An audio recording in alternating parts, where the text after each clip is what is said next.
하나님을 섬길 때 우리가 항상 생각해야 되는 것이 우리 주 예수 그리스도께서 하나님의 말씀을 친히 분부하여 전달하여 주셨습니다. 예수님 말씀하신 것은 예수님이 말하시는 게 아니고 하나님께서 말씀하신 그대로 이르노라. 이렇게 말씀하셨기 때문에 요한복음 말씀에 근거해서 예수님 말씀은 하나님 말씀인 거예요. 또한 선지자들의 선지서에 있는 글도 하나님 말씀인 거예요. 하나님의 성령이 대언케 하심으로 그걸 대언했기 때문에 그게 하나님 말씀인 것이에요. 그런데 하나님 말씀 중에 더 중요한 말씀이 뭐라고 아셔야 되냐면 내가 좋아하는 성경 구절이 중요한 게 아니고 하나님 나라에서 가장 높으신 분이 얘기하신 순서대로 중요한 말씀인 거예요. 그러니까 여러분 아셔야 돼요. 예수님이 말씀하신 마태복음이 요나서보다 더 중요한 거예요. 아시겠어요? 그러니까 하나님 나라에서 예수님이 분명히 그러셨어요. 요나보다 큰 자가 여기 있느니라. 그리고 예수님이 요나보다 크대요. 키가 크시다는 뜻인지 난 요나 키 몇 센치인지 몰라요. 그런데 예수님께서 크다고 하실 땐 구약 성경에 누가 위대하냐, 누가 great, 더 위대하냐 이런 존재감으로 크다는 표현을 히브리 성경이 하시기 때문에 그게 신체 검사할 때 몇 센치냐 요것으로 사용하신 게 아니에요. 예수님 말씀이 구약 선지서에 누가 위대하냐, 존귀하냐 이럴 때 퀄리티를 얘기하실 때 그렇게 얘기하신 거기 때문에 예수님께서 하늘나라 가시면 보나마나 요나보다 더 영광스러운 하나님의 영광을 받는데 그분이 원래 하나님이시거든요. 그러니까 예수님 말씀에 그대로 준행을 하고 그리고 구약에는 모세와 같은 이가 그 후엔 나오지 않더라. 그래가지고 구약 성경에서 제일 중요한 게 뭐예요? 모세 율법이 제일 중요한 거예요. 오바댜가 커요? 모세가 커요? 모세가 크다고 돼 있어요. 그리고 모세의 글엔 창세기가 있는데 창세기 안 읽어봐. 그러면 누가 천지 만물 지으셨어요? 창세기를 믿어야 하나님 창조주이신 걸 자세히 알 수 있는 거예요. 그런데 이게 나치에 있던 그 게슈타포들이 교회를 나갔어. 실제 그 사람들이. 히틀러가 왜 권력을 잡을 때 이 사람들이 히틀러한테 붙었냐면 히틀러가 바로 그 공화국이 바이마르 공화국이에요. 예. 근데 이 바이마르 공화국이 민주주의대로 했는데 맨날 치고받고 싸움만 하고 아주 망하는 꼴이 나는 거예요. 그러니까 너무 굶어 죽고 그러니까 어떻게 할 사람들이. 유명한 세계 대공황이 일어날 때 미국이 대공황을 겪었는데 독일이 더 심했어요. 사실. 더 심했단 말이에요. 그래서 국민들 대부분이 거지가 돼버려서 그때 이제 히틀러가 나온 거예요. 그러니까 히틀러가 나왔는데 당시에 웃긴 거는 그 교회사적으로 독일 교회에서 마태복음이 예수님 설교가 아니라고 가르쳤어요. 요한복음은 예수님 설교가 아니고 뒤에 인간들이 조작해낸 거다라고 모든 독일 교회에서 그렇게 가르쳤어요. 이것을 사람은 종교 타락이 성경을 부인하는 기독교 때문에 그 독일이 멸망당하고 악마가 지도자로 나오는 것을 몰라요. 배도하는 일이 먼저 있은 다음에 그 다음에 멸망시키는 정치 권력자가 나온다고 데살로니가 후서 2장에 언약이 돼 있는데 그걸 안 믿으면 히틀러가 나오게 된 배경을 모르는 거예요. 성경을 안 믿었단 말이에요. 안 믿은 정도가 아니고 다윈의 진화론을 믿으면서 교회 출석하면서 성경이 하나님 말씀 아니라고 우겨대는 짓거리를 했단 말이에요. 안 믿는 사람이 교회 안 나오는 게 아니고 교회 나와서 성경이 가짜라고 주장하는데 아무도 반대를 안 하는 그런 이상한 교회가 운영되다가 히틀러가 나온 거예요. 그런데 우리나라는 목사님들이 다 적그리스도화돼서 신학교에서 자유주의 신학 배우고 졸업해서 목사가 돼서 나오는데 교인분들이 다 성경을 그대로 믿고 교회 오시니까 목사가 신학교에서 배운 걸 얘기를 못할 뿐인 거예요. 이해가 되시죠? 지금 그런 상태에서 적그리스도가 멸망의 아들이 나타나는 걸 막기 때문에, 막는 세력이 있기 때문에 힘을 못 쓰는 거란 말이에요, 성도들이. 예? 신학교가, 마귀 신학교가 얼마나 많아요. 아까도 제가 말씀드렸죠, 헌금에 대해서. 국가법적으로는 종교 법인재단에 입금이 돼야 신한테 바쳐진 헌물이라고 국가적으로는 종교단체 예우할 때 그렇게 한단 말이에요. 그러니까 통장을 해야 되는데 통장도 어떻게 해요? 재산이 많아야 법인재단 만들어요. 어떤 분이 나한테 땅을 준댔어. 왜냐하면 내가 우리 교회 지하실에서 쫓겨날 때 그때 누가 땅을, 근데 법인재단을 만들어야 되는데 그러면은 제대로 된 거 만들려면 현찰 10억이 있어야 돼요, 기금이. 그러니까 이제 법인 운영하냐 이러니까, 법인 운영 우리는 저기 가난한 교회라 지하실 교회라 안 된다. 그러니까 그러면은 안 준다는 거예요.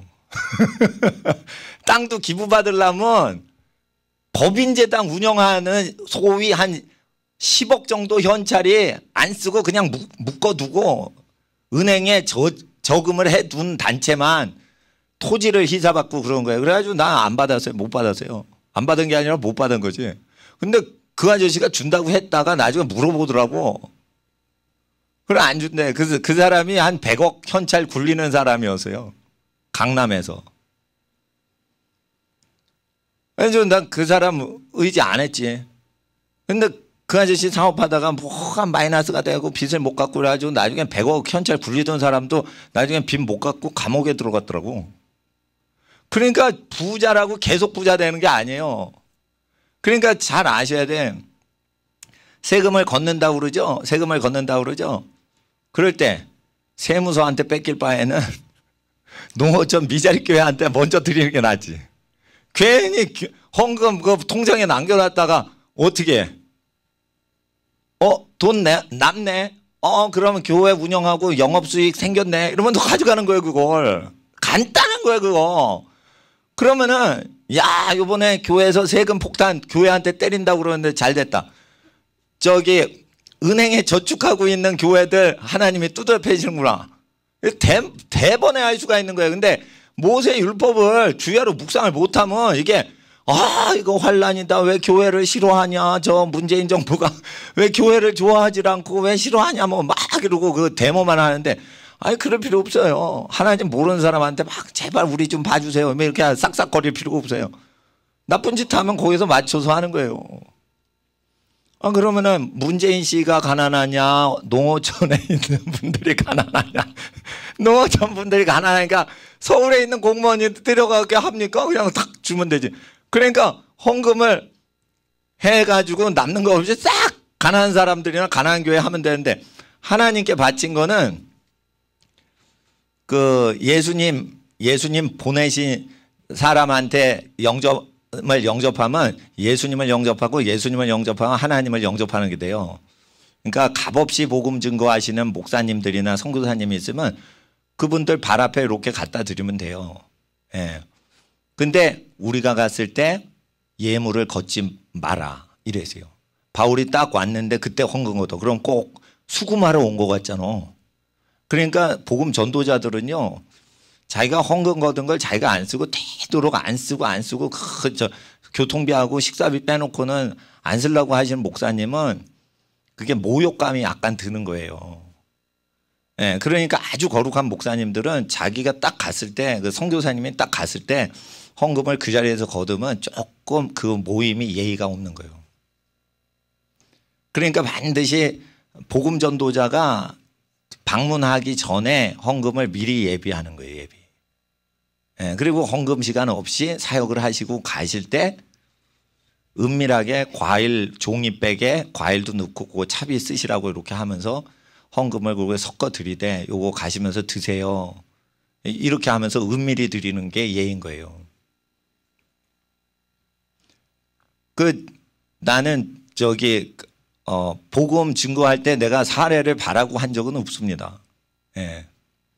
사례를 바라고 한 적도 없고, 하여튼 나는 뭘 하면 전부 그걸 도와드리고, 제가 수도권에서는 월세 보증금 정도 운영할 수 있는 개인 그 자금은 밖에 없습니다. 근데 교회 돈을 공금을 만들잖아요. 그러면 어떻게 되냐면요.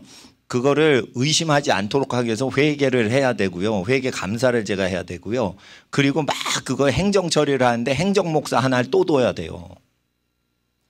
그러니까 그거 막 번잡스럽게 하는데 돈이 많이 들어가고 교인들 또 불러야 돼. 소집해야 돼. 3시까지 모이세요. 회의실로. 그거 막 해야 돼요. 그러면은 그 막 그런 게 배보다 배꼽이 크다고 기도와 말씀에 전무하는 것보다 그런 게 더 많은 거예요. 교회 일이. 그래서 오죽했으면 행정목사라는 목사까지 발명이 된 거예요. 성경에 행정목사는 없는 거예요. 성경에. 근데 행정목사가 다 있어요. 그렇게 하니까 아예 편하게 하자 이거예요. 목사님을 신뢰하고 딱 맡기든지 아니면 신뢰가 안 되면 좋은 방법이세요. 극빈자한테 다 주는 거예요. 그냥. 가난한 사람에게 뭘 도와준 것은 하나님께 구워드린 거다. 그러면 하나님이 뭐라고 잠언에 약속하셨어요? 너 가난한 사람 도와줬구나. 고맙다 나한테 구워줘서. 그러는데 나는 하나님께 안 구워드렸어요. 이 사람 가난해가지고 먹고 입을 수 있게 해준 거예요. 그랬는데 하나님께서 나한테 구워준 거다. 내가 너한테 갚을 거야. 하나님은 이렇게 하신단 말이에요. 그러니까 어떻게 되냐면 하나님 말씀을 믿으셔야 되는 거예요. 그러니까 세무서에서 명령하신 걸 믿지 마시고 여러분들은 하나님을 믿으시는 거예요. 교회 안내도 예수님 발 앞에 내면 베드로 발 앞에 내면 그 하나님 받으신 걸로 돼 있어요. 그리고 깜빵에 있어. 바울이 깜빵에 있어. 근데 빌립보 교회가 그거 뭘 쓸 거를 보내줬어. 근데 이건 흠향하실 만한 향기로운 예물이다 이랬어요. 아이고 죄수가 별말을 다 하는 거예요. 죄수가 깜빵에 잡혀있는데 죄수 먹으라고 뭘 주고 죄수 입으라고 뭘 줬는데 그게 하나님이 받으실 만한 예물이라 이래요. 하나님 깜빵 죄수예요? 자 보세요. 거기는 제단도 없고 성전도 없고 강단도 없고 강대상도 없어요. 바울의 감옥 속에는. 근데 바울이 깜빵에 갇혀 있을 때 바울이 쓸 거를 줬죠. 그게 하나님께 바친 게 됐다라고 얘기를 한 거예요. 두 가지밖에 없는 거예요. 주를 위해 고생하는 사람한테 드린 건 하나님께 바친 거고 조건 없어. 그냥 가난해. 근데 가난한데 약간 깍쟁인데 가난해. 근데 굶어. 굶어 죽는 거지가 아주 쌍욕을 하면서 굶어 죽어. 그럴 때 하나님 쌍욕하는 거지 도와주면 혹시 하나님 받으시나요? 안 받으시나요? 여러분. 그냥 가난하다라고 돼 있어요. 그러면 가난한 사람 먹을 거랑 입을 걸 해주면 그 사람이 예수님을 잘 믿어서 성령 충만한 거지건 성령 충만 안 한 거지건 그걸 하나님이 받으신다고 돼 있어요.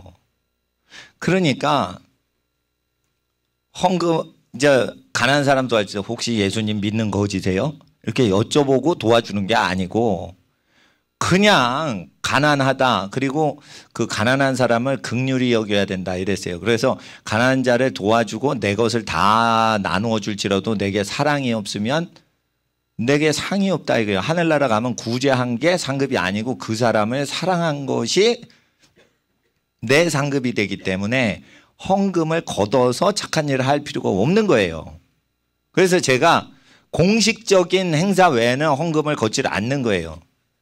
주로 제가 쓸 거를 안 쓰고 딴 사람한테 준 것만 하늘에서 내 상급이 되기 때문에 그렇게 살아왔기 때문에 우리 학생들은 헌금을 걷는 사역을 하지 마시란 말이에요. 그래야 하늘나라에 우리의 상급이 많아지는 거예요. 예? 나는 내 딴에는 그래도 하나님 나라에서 내 상급 챙기려고 열심히 사는 거예요. 딴 데 가보세요. 한 번 설교하면 수백만 원 막 줘요. 딴 데 가보세요. 내가 부잣집 주례 한 번 해줬는데 주례 한 번 했더니 200만 원 줬어. 그 회장님이. 아들내미 주례 해줬다고. 장가 못 가는데 장가 가게 됐다고 주례 한 번 해줬는데. 근데 나는 주례 안 합니다. 주례 뛰고 다니면은 내가 소득이 짭짤해집니다고.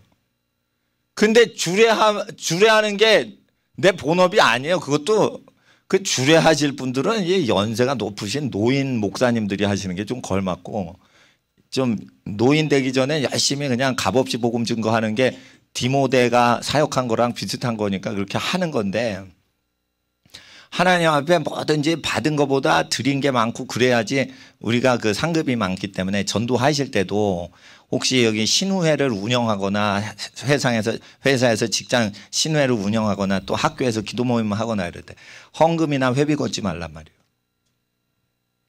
헌금이나 회비를 걷지 말라 이거예요. 그렇게 해야지 산뜻한 거예요. 그러면 돈 들어가면 그걸 주최한 개인이 다 되는 거예요. 그 정도는 다. 밥값 한 달에 한 번 모인다 그러면 밥값을 30명 20명 걸 자기가 다 자기 거를 다 안 쓰고 다 그때 쓰는 거예요. 그때 쓰는 거예요. 그렇게 해가지고 그 사람들 신뢰를 한 몸에 받아낼 때까지는 돈을 건드리면 안 되는 거예요. 돈을 건드리면 안 되는 거예요. 나는 이런 고집은 있는 거예요. 왜 뇌물을 운영을 하는 저 세무서 사람이나 합법화된 뇌물인 전관예우로 운영하는 판사 검사한테는 그 믿고, 에? 목사에게는 왜 안 믿냐 이거. 그러니까 나도 존심 싸움인 거예요. 이거. 내 경쟁 업종들이 있는 거예요. 그건 세무사들하고 판사 검사보다 내가 거룩하다고 난 인정받지 않으면 난 가짜 목사인 거예요. 내가 고집이 있는 거예요. 고집이 있는 거예요. 에? 세무사가 목사님들한테 법인 통장 만들어서 세금 혜택도 받으시고 지혜롭게 목회를 하세요.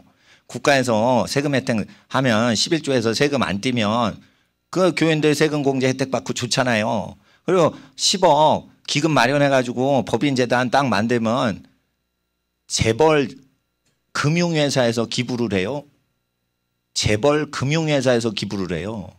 국민은행에서 기부를 해요. 그러니까 10억 이상이 재산이 돼야 우리 은행에서도 직원들이 기부를 하고 단체로 한단 말이에요. 그럼 목사님이 좋은 사택에서 살 수도 있게 되는 거예요. 다 그렇게 해서. 그런데 그들의 말을 듣길 거부해야 된다는 거예요. 주의 종들은. 법인 통장 믿을래? 내 발가락 믿을래? 이러면 베드로는 자기 발가락 앞에 놓더니까. 그러면 아무도 안 바치지. 누가. 그래서 월급 받지 않고 가난하게 살면서 자기 신뢰하는 분들 몇 명의 헌금만 받고 그것으로 계속 기도하고 말씀 가르치는 분들이 거룩하다는 거예요. 그러니까 하나님 앞에서 이게 법이 확 바뀔 때 이게 미혹이 들어간다고. 예를 들어 보세요. 얼마 전에 판사들이 자기 마누라 버리고 다른 사람하고 간음을 해도 처벌 안 한다. 그러니까 경찰관들이 갑자기 간음을 하기 시작하더라고요. 경찰관들이 누구였냐면 그 사건 전에는 간음하면 수갑 갖고 가서 형사체포를 하던 사람인데 경찰관들이 술집 가서 간음을 하더라고요. 그래서 어느 경찰서장님이 한탄을 한 적이 있어요. 법이 바뀌니까 경찰이 어떻게 법의 기준으로 휘딱 뒤집어지냐 이거예요. 그러니까 국가적으로는 죄가 아니라고 뭐 형사처벌 죄가 아니라고 그러지만 그게 경찰관이냐 이거예요. 그 경찰서장님이 똑똑하고 거룩한 사람이지. 그러니까 법을 믿으면은 상대적인 선만 행하지 하늘나라 절대선을 이룰 수 없기 때문에 우리가 예수님 말씀 지켜야 되는 거예요. 그러니까 제가 이 예수님 말씀 지키니까 우리 교회 헌금 안 하셔도 되는데 우리 교회보다 가난한 교회 헌금하시면 하나님 나라 다 된 거다. 는다. 저한테 맡기신 거랑 똑같은 거예요. 왜냐하면 맡겼는데 그거 가난한 사람한테 가난한 교회 전달해 드릴 시간이 많지 않아요. 제가 일주일 내내 바빠요 사실. 예. 그러니까 그거를 해야 되는데 그거를 대신 해 주시니까 저희 교회에 낸 거랑 똑같은 거지. 여러분 교양 제주도나 뭐 경상북도나 어디 나는 모르는 교회라도 거기에 헌금을 하셔서 미자리 교회가 도움이 됐으면 내게 헌금한 거랑 똑같은 거란 말이에요. 그러니까 하나님 앞에서 이런 마음을 가지신 목사님 선교사님들이 있어요. 자기 단체나 자기 거 신경 안 쓰고. 그런 분들은 신뢰를 할 수 있지만 세무서 명령에 절대 복종하고 예수님 명령에 복종 안 하는 목사님들은 저기 감사를 받아야 돼. 그러니까 저기 막 이렇게 적그리스도들이 나오고 기독교 싫어하는 사람들이 막 나오게 하시는 거예요. 그러니까 이런 때 빛의 자녀들은 어둠에 거하지 아니하고 하나님 앞에 항상 깨어 있어야 되는데 항상 사역은 돈 들이지 않고 하고 헌금은 언제 걷냐. 일주일에 한 번만 딱 거더라고 고린도전서 16장에 기록이 돼 있어요. 왜 그러냐. 올 때마다 헌금 내는 거 아니에요. 물론 올 때마다 감사 헌금 낼 수 있지만 바울이 얘기를 했어요. 헌금은 정성을 들이는 거라 이익을 얻은 대로 모아두었다가 일주일의 첫째 날 하나님께 바치라고 돼 있어요. 그래서 일제시대 때 같이 가난한 시기에는 우리나라 조선 팔도에 있던 교회들, 선교사님들, 언더우드 아펜젤러 선교사님이 세웠던 많은 교회들은 우리나라가 아주 극빈할 때 선교사로 왔잖아요. 그래가지고 일주일에 한 번만 딱 헌금 걷었어요. 주일날 한 번만. 그리고 주중에는 가난한 사람들 1년에 한두 번밖에 목욕 못하는 조선 사람들 상투 틀고 있고 뭐 쪽도 이게 그 쪽비녀 이렇게 꽂고 그 시절에 이제 딱 그렇게 하루 종일 성경 공부를 무료로 했어요. 요즘처럼 이렇게 회비 등록금 내고 3만 원 등록하고 성경 공부 세미나 들어가고 이런 거 안 했어요. 그래서 제가 큰 저 단체 성경교사 강사로 갈 때도 그 당시에 수십 년 전인데 제가 전도사일 때 수십 년 전에 그때 그 성경 공부하는데 회비가 5천 원이었거든. 2만 원짜리 뭐 프로그램도 있고 그러는데 그 5천 원짜리였어요.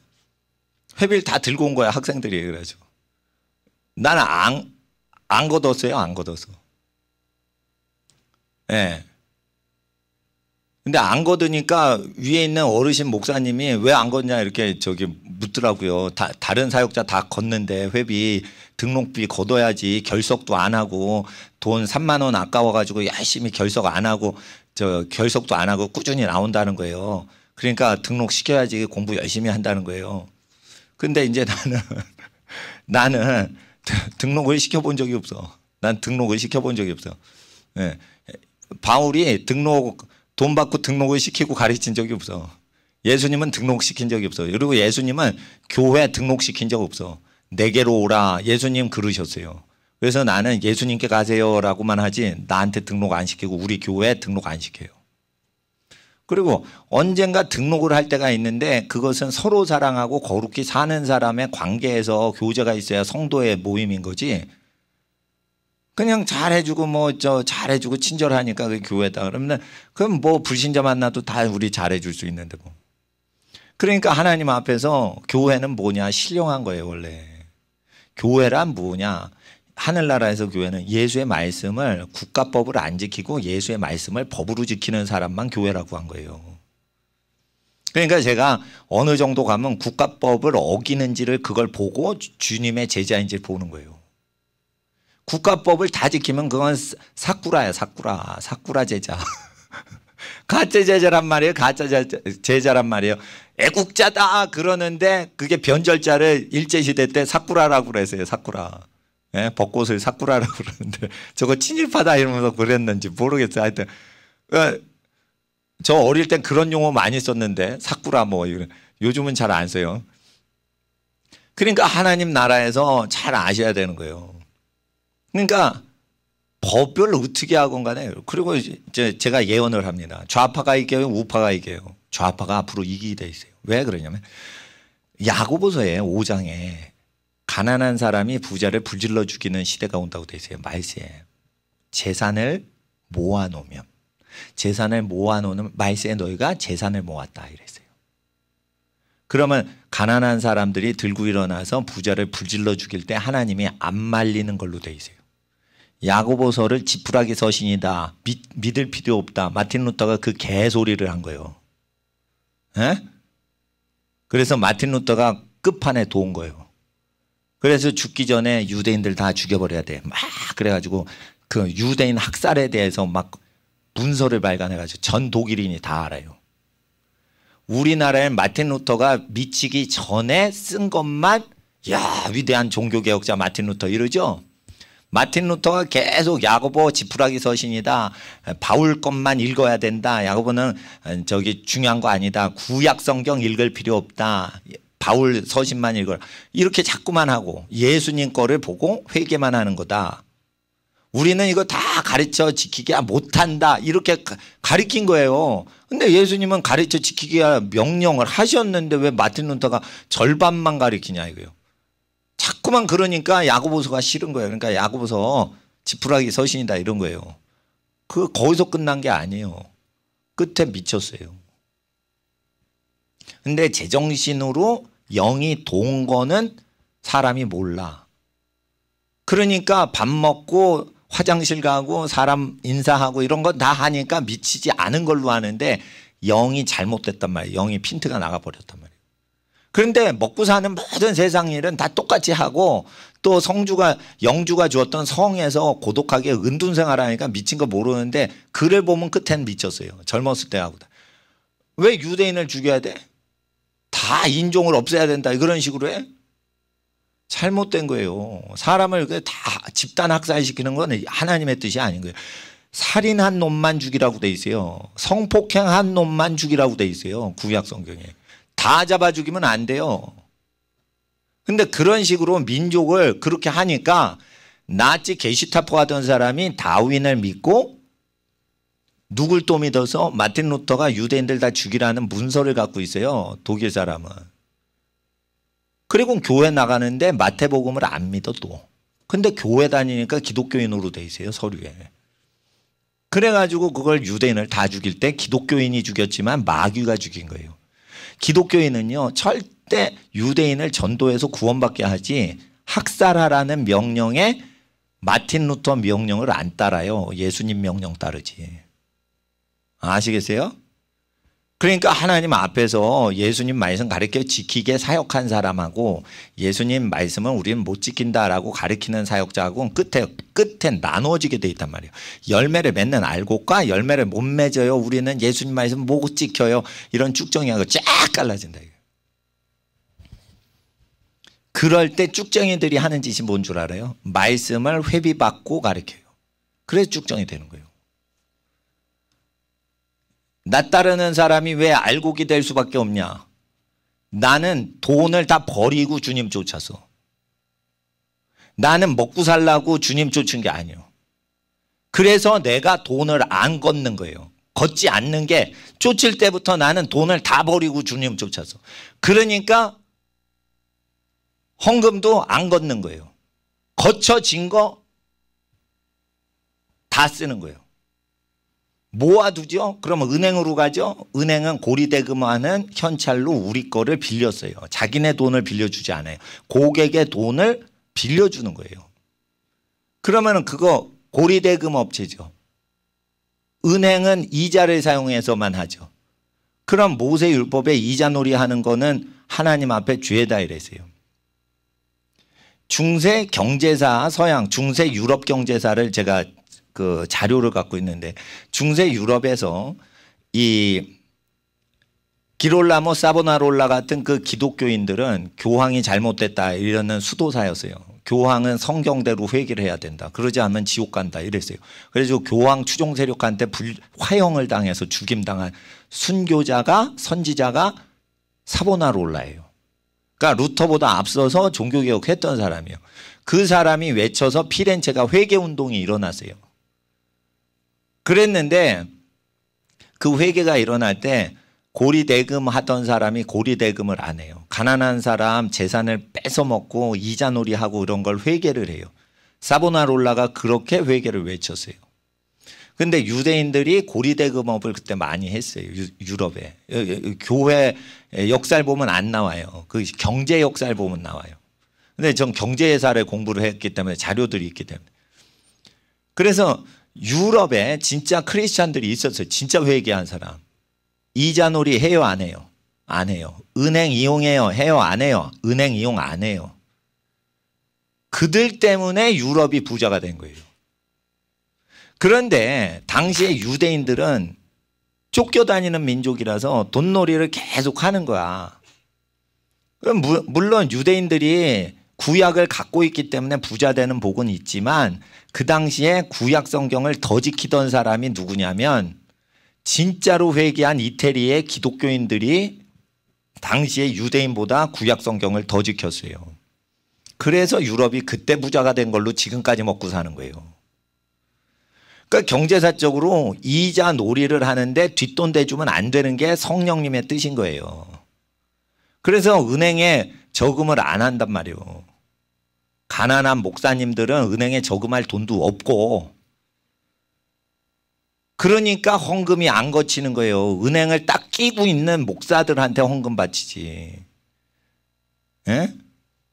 은행에 10억 현찰을 넣어놓고 있는 재단법인 설립한 위원장, 이사장 목사님한테만 헌금 갖다 바치지 누가 자기 재산을 재단법인 이사장 직함도 없고 그냥 설교만 하고 먹고 사는 그 단순 목사한테 그걸 주냐 이거예요. 예? 억대 헌금 할 때 그건 희귀종자지 진짜. 억대나 10억 이상 되는 헌금을 할 때는 전부 부자 단체에다 헌금을 하는 거지 누가 극빈자한테 해요. 그리고 극빈자는 10억이나 1억을 줘봐요. 그러면 필요 없어요. 필요 없다니까 1억을 받지 거지가 다음날 옆에 깡패한테 두드려 맞고 살해당해. 이해가 되세요? 그러니까 나누어 주라는 거예요. 나누어 줘. 두드려 맞아 죽으니까. 그게 일이에요. 일인데 그게 아주 복잡하고 시간도 많이 걸리고 또 잘못 쓰면 하나님 앞에 헌금 잘못 쓰면 죄라. 죄니까 하나님 두려우니까 어떻게 해. 아예 잘못 쓸 바에는 받지도 않고 걷지도 않는 게 더 안전한 거예요. 그러니까 가난한 교회 있어요? 그러면 먼저 거기 주시에요. 낼 데 없어요? 그러면 내세요. 이런 게 내 생각엔 조금 안전한 거지. 그리고 세무서한테 세무서장이 큰 소리 빵빵 치는데 왜 목사가 빌빌겨? 그리고 이런 게 있습니다. 요즘 법이 바뀌었으니 우리가 국가법을 따릅시다. 그것도 돌대가리 들인 거예요. 아니 가난한 교회 줘가지고 세금 뜯을 게 없게끔 하면은 더 좋은 거지. 왜 자기가 갖고 있으면서 목사님 우리가 법을 지켜야 됩니다. 국가의 세금을 많이 내야 됩니다. 헌금이 많이 거치면. 그럴 필요가 없다니까. 헌금 걷자마자 은행 통장에 넣지 않고 그 사람들이 전국으로 흩어져 가지고 그걸 다 주면 되지. 목사님은 직장도 러시아어에 출근도 안 하잖아요. 지옥철 안 타잖아. 예? 그렇게 해가지고 그렇게 하면은 세무서하고 싸울 필요도 없고 문재인 씨하고 싸울 필요도 없고 무신론자인 주사파인 임종석이하고 싸울 필요도 없는 거지. 근데 왜 임종석이한테 순순히 복종을 해야 돼? 그게 지금 당회들에서 나오는 소리예요. 아, 임종석이하고 우리는 상관할 게 없다. 저 빌라도하고 우리는 상관이 없다. 이렇게 헤롯하고 상관이 없다. 이렇게 반응을 해야지 예수님 제자죠. 야, 헤롯한테 가서 협상 좀 하고 올 거라 베드로야. 마태야 너 본디오 빌라도한테 가서 좀 정치 협상 좀 하고 오라. 이렇게 하면 안 되는 거예요. 우리 피곤하다 이거예요. 우리는 복음 증거하는 사람이. 예? 가난한 사람들한테 복음 증거해야 되는데. 그러니까 어떻게 해요? 세상 법 지킬래? 예수님 법 지킬래? 예수님 법 지켜야 되는 거예요. 그러니까 여러분 아셔요. 법인단체 교회 내는 게 하나님께 가는 게 아니고 최종 목적지는 주님의 고난에 동참한 사람 아니면 그냥 가난한 사람한테 갔냐. 두 코스 아니면 다 도적놈 되는 거예요. 두 코스가 아니면 그 다 도적놈인 거예요. 그러니까 당회가 도적놈 센터가 되는 거예요. 그게. 그래서 목사 장로들이 지옥을 하도 많이 가니까 이거를 성령님이 주셔서 외치게 하는데 목사님 장로님 내 설교 안 들어요. 그러니까 인터넷에 올리는 거예요. 인터넷에 올리는 거예요. 그래도 제 인터넷은 많이 봐요. 한 군데를 많이 보는 게 아니라 누가 많이 퍼가가지고 거기서 각자 많이 봐. 그런데 일단은 이렇게라도 전도를 해야 되는 거예요. 이렇게. 예? 그래서 지금 지옥 가는 사람이 얼마나 많은데 사역을 해서 장로라는 것은요. 목사가 세운 게 장로가 아니에요. 장로를 세울 때 감독 세우는 거 얘기를 해요. 근데 장로라는 것은 장로는 원래 장로는 민수기에 나오는데 장로는 늙은 사람을 얘기하고 각 지파에 있는 장로를 부르라고 돼 있어요. 선발하라고 돼 있지 않아요. 부르라고 돼 있어요. 모세가 각 장로를 부르더라 이랬어요. 그러니까 모세가 세우지 않았는데 400년 동안 노예살이 하면서 거기 노인들이 있는데 여호와 하나님만 의지하고 사는 그 집안의 어른을 부르는 거예요. 그래서 그 장로들이 다스리게 하라. 그래서 국회의원 뽑을 때 우리 학생들 누구를 추천해야 돼? 집안의 할아버지를 추천해라니까, 자기 친족을. 다른 족속이 너희를 다스리지 못하게 하라. 네 몸뚱아리가 태어난 조상이 너를 다스리게 하라는 뜻이에요. 그 요지는. 그러니까 집안마다 정치해야 돼, 안 해야 돼? 집안마다 마을 동장이라도 해야 된다니까, 이장이라도. 그런데 자유한국당이나 민주당에서 공천하는 인간만 우리를 다스려야 된다라고 가르칠 때 그걸 거부하시라니까. 두 가지 방법이 있어요. 여러분, 할아버지나 아버지가 여당 야당의 침투에 들어가는 방법이 있고 아니면 별도로 다스리는 방법이 있고 무소속으로 출마하는 방법이 있고, 그런 출마구 나발이고 다 때려치고 자기네끼리 가족끼리 서로 상의해서 사는 여러 가지 방법이 있는데, 하여튼 권위자는 하여튼 자기 몸을 이 세상에 보내준 자기 엄마 아빠 계열에서, 친척 계열에서 자기를 직접 다스리게 하라는 거예요. 그래서 다른 집안에 취직해도 6년째는 나와서 신명기에 자기 집안의 기업을 일으키라고 얘기를 하시는 거예요. 결국은 뭐냐 하면은 자기 자식이 아니면은 차별을 당하니까. 제가 이제 또 저 하나님 나라 강론에서, 이거는 우리 학생들이 100번을 성경 100독을 해도 몰라요. 나한테 배워야지만 하는 거예요. 또 말씀드릴게요. 이 뉴스를 보면 요즘 많이 나오는 게 뭐냐면, 취직을 하는데 부탁을 해가지고 취직을 하면 잡아가는 시대가 됐어 요즘.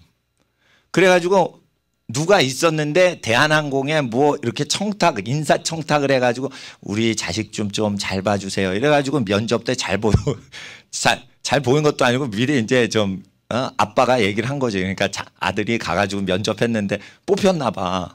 근데 그게 몇 천 대 1인데 뽑힐 때는 사실은 백을 써야 되는 게 확률이 높아지거든. MBC 아나운서 하는데 2,000명 하나가 결혼돼서 뽑는데 2,000명이 온 거예요. 그러면은 공부 잘하고 아주 멋지게 뭐 자기 준비를 다 스펙은 다 싼 사람만 2,000명이 국내외로 다 몰린 거예요. MBC인가 KBS인가. 그래서 결혼 하나 생겨서 한 명 뽑는데 2,000명이 왔는데 한 명이 백을 써봐. 그럼 나머지는 헛수고 하는 거예요. 그거 헛수고. 그러면은 백성들이 들고 일어난단 말이에요. 그러니까 정부 사람들은 그게 두려운 거야. 민난이 일어난 걸 두려워하는 거야. 그러니까 어떻게, 그러면 잡아낸다 이러면서 정치를 하는데, 제가 말씀드릴게요. 인사청탁을 하는 건 모세율법에는 들어주는 사람 마음인데 사랑을 해서 들어줄 때 불법이 아니에요. 그게. 예를 들어 보세요. 여러분 큰아버지가 무슨 기업체 총수를 하는데 여러분은 저기 가난해. 큰아버지 집은 부자인데 아버지는 그냥 농사지어서 가난해.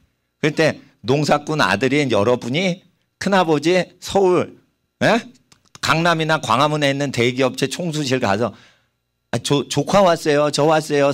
큰아버지 그래서 좀 봐주세요. 이번에 입사하려고 그래요. 그러거나 그래 넌 입사해 줄게.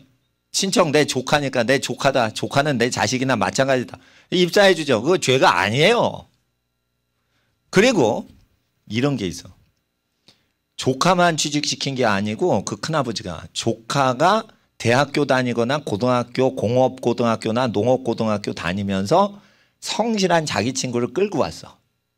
큰아버지 나만 붙이지 마시고 내 친구 좀 붙여주세요. 얘는요 결석도 한 적이 없는 개근상 받은 학생이에요.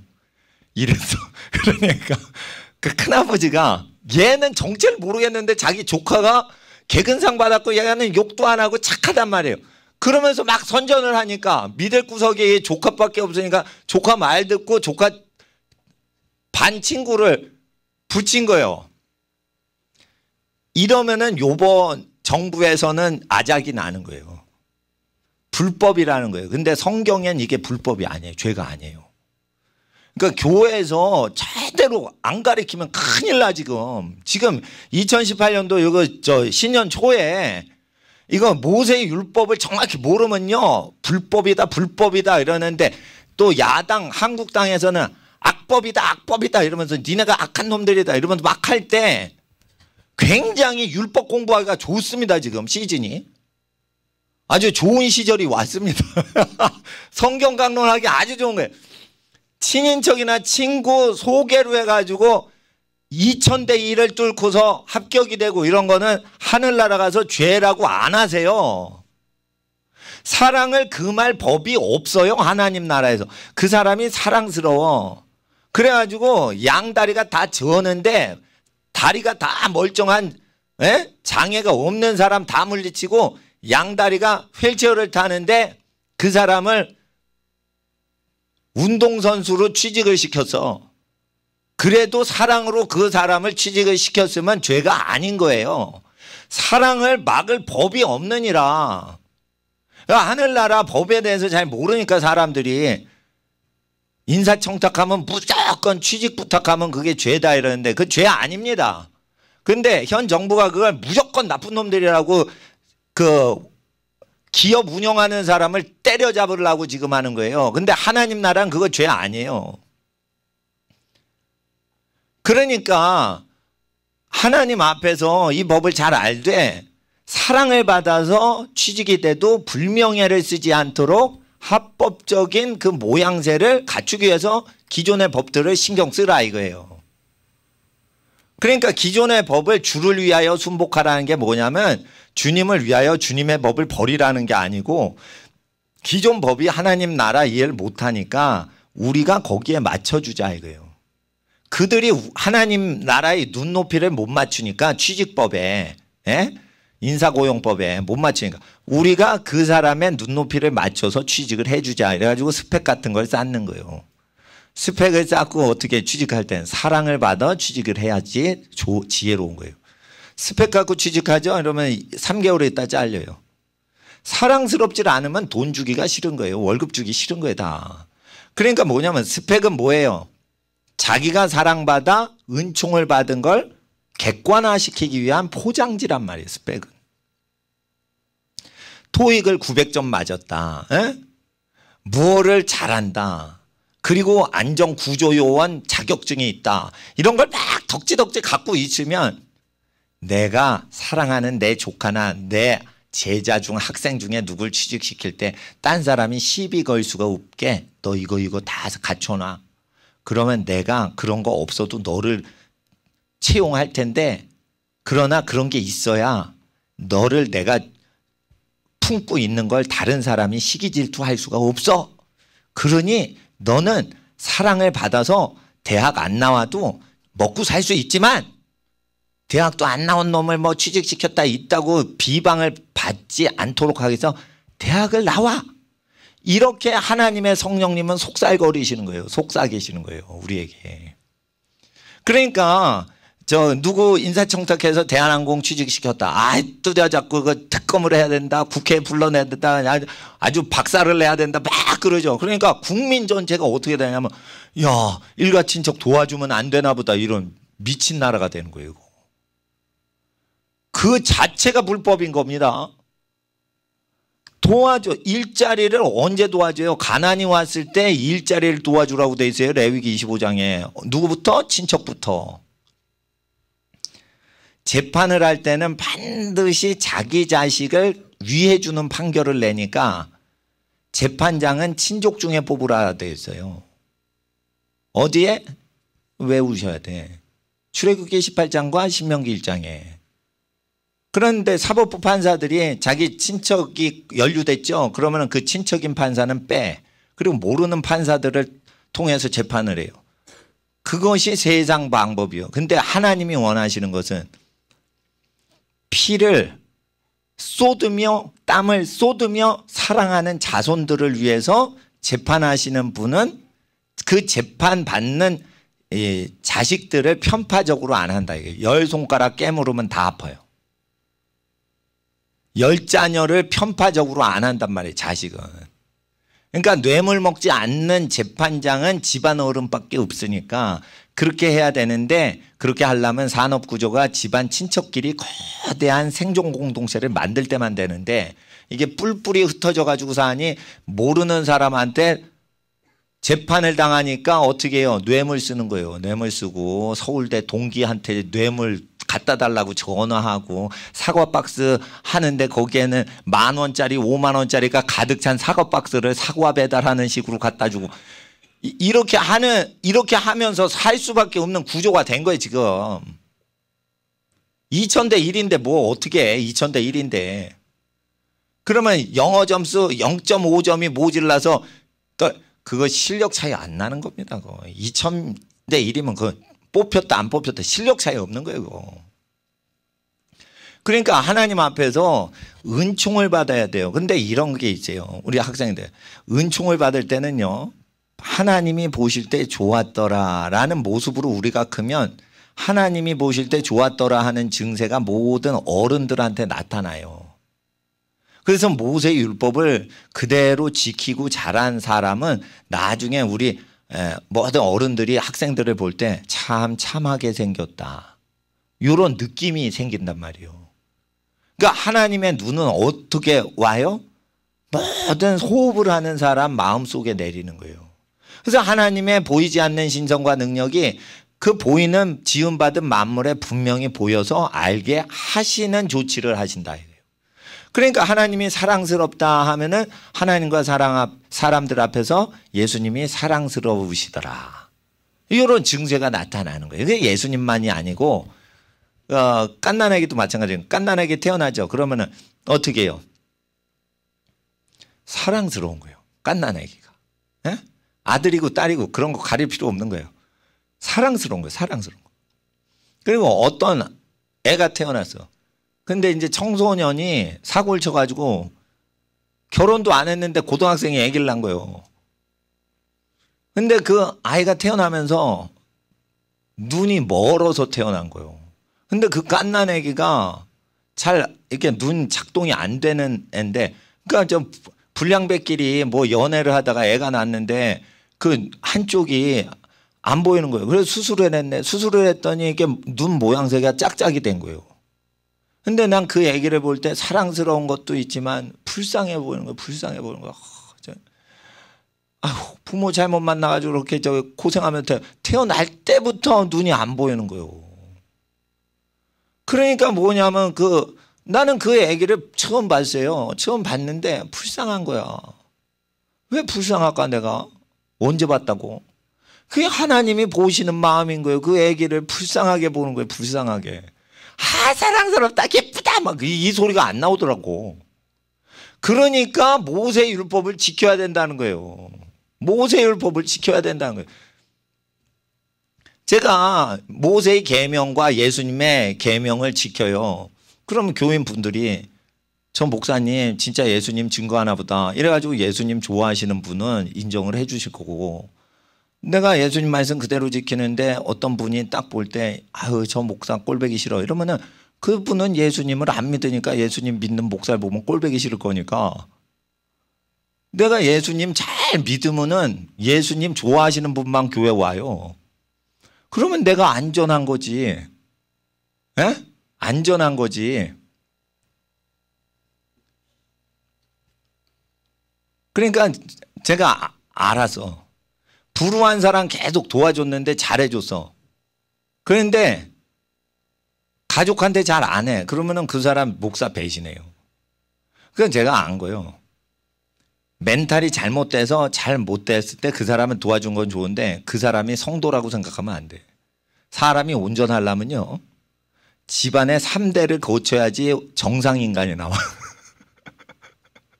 아무리 성령 받고 방언을 하고 그래도 그 집안이 부모가 부모 노릇하고 자식이 자식 노릇하고 이렇게 완전히 정비가 돼서 터가 다져지려면 3대쯤 흘러야 그 집안이 정상적인 크리스찬 집안이 되고, 무엇을 해도 배신치 아니하고 기본이 됐대 기본 행위를 해도 스트레스 받지 않고 이렇게 살아가지.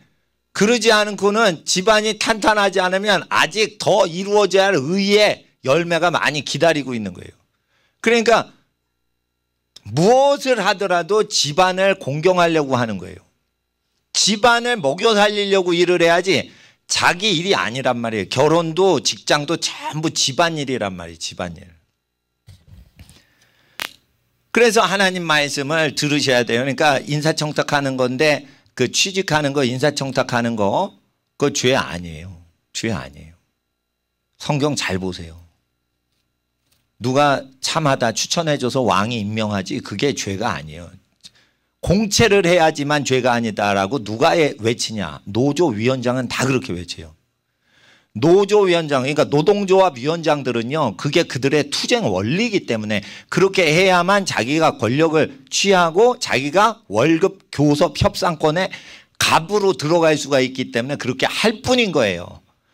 자, 자꾸만 아는 사람, 회장님, 개인적으로 친구들 추천받아 하면은 공채가 아니니까 공채를 해야만 노조가 세지는 거예요. 공채를 해야 노조가 세지니까 노조를 위해서 그걸 불법으로 밀어붙이는 거예요. 근데 현 정권 왜 그래요? 노조의 힘을 받아가지고 권력 잡았기 때문에 그걸 할 수밖에 없는 거예요. 그러니까 일시적으로 노조 사이드 쪽에서 권력이 나왔기 때문에 그렇게 법을 바꾸려고 하는 것이기 때문에 이건 오래 못 가요. 그러니까 어떻게? 누구 추천받아서 하는 건 불법이 아니다. 근데 그걸 불법화하면 그들이 원하는 대로 스펙을 맞춰주자. 이렇게 가면 되는 거예요. 또 노조 운동하는 사람하고 싸우면 아주 피곤합니다. 그 사람들 아주 싸움꾼이에요. 그러니까 이제 싸움을 위한 싸움에 말려들지 않으려면 우리가 자기 일을 잘해야 돼. 그리고 공채를 받아서 되죠. 그래도 거기서 다시 투쟁을 해야 돼요. 노동조합 안에서도 투쟁 원리가 있는 거예요. 계속 투쟁을 해서 자기 뜻을 관철을 해야 되는 거예요. 그러니까 월급 받아먹기가 무지 어려운 거예요. 취직이 돼도 노조 안에서 그런 투쟁 원리가 있고 노조 위원장이 돼도 계속 투쟁을 해야 되고 그리고 자기 회사 노조 갖고는 안 돼. 한국노조 뭐 민노총 여기에 다 가입해서 연대를 하는데 일할 시간이 없어요. 계속 쉬는 날에도 가가지고 으쌰으쌰하고 그 미친 짓을 해야 돼요. 그리고 좋은 말로 사랑합니다 이런 데모하는 게 아니에요. 죽여라 죽여 뭐 이러면서 데모를 쉬는 휴일에도 가가지고 계속 동원이 돼야 돼요. 그러니까 그렇게 노조 위원장을 예수님 대신 섬기는 것들은 계속 노예살이 하는 거예요. 예? 노조 위원장들 도와주는 저 경영대 학장님 내가 조교를 했어요. 그러니까 노조 위원장은 다 와 그냥 서강대. 또 카톨릭 학교니까 아주 민중운동 도와주고 노동자 도와주는 건 또 카톨릭에 있는 사람들이 그걸 앞장서니까 서강대 거기 뭐 산업문제연구소에 뭐 노조위원장 다 와. 그런데 그거 담당 연구소 소장님 조교가 저였기 때문에 그거한테 뭐 분필을 막 갖다 드리면 칠판에다 막 분필 부러뜨려 가면서 막 설명하고 강의하고 그러면 노조위원장이 밤 10시 지나서 집으로 퇴근합니다. 이제. 예? 퇴근하고 그거 어떻게 투쟁을 합법적으로 하는지 그걸 배우려고. 그런데 그렇게 인생 살면 아주 피곤합니다. 사랑받고 사는 게 제일 속편한 거예요. 그리고 여학생 또 내가 이 대학교 1학년 때 운동권이었기 때문에 데모하는 드센 여학생들만 알아서. 얘네들은 데모만 하는데 남자 여자 차별은 없다. 성평등 이루라 이러면서 막 투쟁 이러면서 여자애들이 그런 거예요. 그래요. 어? 그러니까 뭐 사랑스럽다 이런 거는 하지 마라. 우리는 오직 투쟁이다 이러면서 연애고 나발이고 없는 거예요. 근데 그 데모 안 하는 여학생이 심리학 개론대 이렇게 공개적으로 세미나를 해서 이게 자기 의견 성에 대한 자기 의견을 얘기하는데 심리학 교수님이 이렇게 얘기했어요. 그게 인기 강좌라 큰 강당에 꽉 찼어. 그런데 사람이 세뇌를 당해서 남자 여자 구별이 있는 겁니다. 남자나 여자나 똑같은 겁니다. 똑같은 옷 입고 똑같이 살고 똑같이 사는 겁니다. 막 데모하는 우리 쪽 라인의 여자는 그렇게 살아.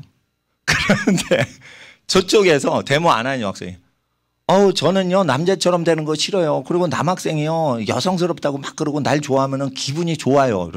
그걸 딱 반대로 얘기하는 거예요. 데모를 하는 내가 들어도 그쪽 여학생이 예뻐 보여.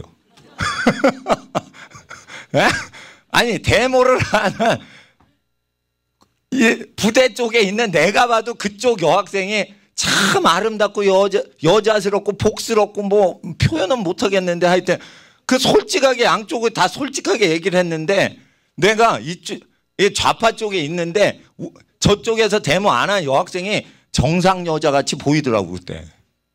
그러니까 이건 뭐냐면 아무리 세뇌를 당하고 뭐 노동운동 해방운동 뭐 이런 데모를 해대도 인간 본성에 심으신 프로그램이 하나님으로부터 나올 때는 사람이 다 글로 붙는 거예요. 똑같아요. 사랑스러워서 우리 조카 친구냐? 우리 조카 친구구나. 우리 조카하고 잘 친하냐? 그래 너 좀 보니까 좀 괜찮아 보인다. 그래가지고 취직을 시켜줘. 친구 큰아버지 덕에. 이런 건 죄가 아니오. 근데 온 언론이 지금 미쳐버린 거예요. 왜 그러냐면 노조 의지에서 다음번 정권을 창출해야 자기 기득권이 줄질 않으니까 그런 거예요. 그러니까 여러분 언론 믿으시면 안 되고 하나님만 믿으셔야 돼요. 그렇다고 하나님만 믿는다고 스펙 쌓지 않으면 안 돼. 스펙이 있어야 돼. 대학 졸업장이 있어야 취직을 하는 어떤 직장들이 있어요. 그런 게 있는 거예요. 그러니까 후진 대학이라도 대학 졸업장이 있으면은 그 사랑하는 분이 너 대학교 나왔으니까 다 되게 해줄게. 뭐 이런 게 있는 거예요. 이런 게. 그런데 이게 사랑받을지 미움받을지 사람 모른다 했어요. 그럴 때 하나님께 사랑을 받고 마귀에 속한 자에겐 미움을 받더라도 전능하신 분께 사랑을 받는 인생이 되셔야 된다 이게요. 예. 그래서 노조위원장 눈치 보는 사람이 그 불쌍하다 이게요. 그러니까 우리 하나님 앞에 은총을 받아야 되는데 식민지 피지배 민족이에요 다니엘은. 근데 왜 그 사람을 총리로 세워? 그 사람이 사랑스럽고 신뢰가 되니까 자기 민족은 못 믿겠고 저 다른 민족을 내가 세워야겠다 하니까 다리오 왕이 총리로 세운 거예요. 다니엘을. 자기 민족도 못 믿겠는 거예요. 앞으로 그렇게 돼요. 자기 친척도 못 믿어. 그런데 자기 친척이 아닌 우리 학생들을 믿었으면 하는 소망이 생기는 거예요. 모든 어른들한테. 그렇게 자기를 가꾸는 거예요. 그러면 하나님의 은총이 여러분 머리에서 떠나지 않는 거예요. 우리 그렇게 살게 해 주시옵소서. 다시 한번 무릎 꿇고 기도하는데 지금 2시간 꿇어 앉아 있었기 때문에 방석을 정리해 주세요. 그리고 편한 의자에 앉아서 1시간 더 우리가 기도하는데 제가 말씀드린 거는 그냥 뻔한 얘기가 아니고 지금 이 말씀을 의지하면 열등감이나 모든 컴플렉스 다 치유하십니다. 하나님께서 여러분을 사랑하십니다. 너는 내게 사랑스러운 자가 될지어다. 너는 내게 사랑스러운 자가 될지어다. 너는 내게 기뻐하는 자가 될지어다. 스펙보다 더 완전하신 하나님 앞에 나를 드리오니 하나님 앞에 사랑스럽고 하나님을 기뻐하는 자가 되게 하여 주시옵소서라고 우리의 학생들 주여 부르짖고 기도하겠습니다. 주여 주여 주여